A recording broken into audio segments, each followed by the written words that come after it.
Britain has deployed troops to Israel as part of an international task force led by the United States to monitor the ceasefire in Gaza. Officers join U.S.-led international task force to police Gaza, ceasefire, and assist with aid. Follow this channel, ECOchnneltv, for more updates on international news. Britain has deployed troops to Israel as part of an international task force led by the United States to monitor the ceasefire in Gaza. On the request of the U.S., a small contingent of military planning officers has been embedded in the stabilisation force, known as the Civil Military Coordination Center, CMCC, the Ministry of Defense said. The U.S. is providing up to 200 troops, but Britain has not revealed how many of its forces will be deployed, although the cadre will include a 2-star deputy commander. The task force, which is said to include troops from Egypt, Qatar, Turkey, and the United Arab Emirates, will ensure adherence to the ceasefire and assist with the flow of aid. It is separate to the larger international stabilisation force that features in Donald Trump's 20-point peace plan and is intended to provide long-term security for the region. A spokesman said, "The UK continues to work with international partners to support the Gaza ceasefire to see where the UK can best contribute to the peace process." The deployment was revealed only a week after Yvette Cooper, the Foreign Secretary, said there were no plans to send British troops to the region as part of the multinational force.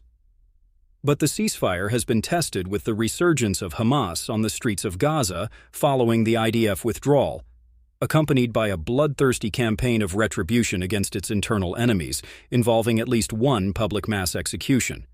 On Sunday, there was also a series of attacks on IDF troops behind the yellow withdrawal line, which killed 2 Israeli soldiers and briefly threatened to collapse the ceasefire, although Hamas's leadership denied involvement.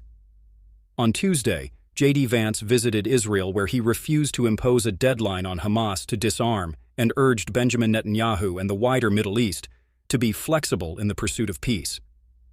On his first visit to the Jewish state since taking office, the vice president struck a bullishly optimistic note, saying, "This peace is going to last," and that the deal was in a good place.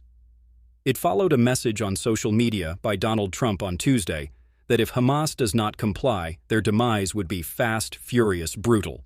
However, Mr. Vance refused to set a timetable, hinting that the practical work of assembling the long-term peacekeeping body would need to be accomplished first.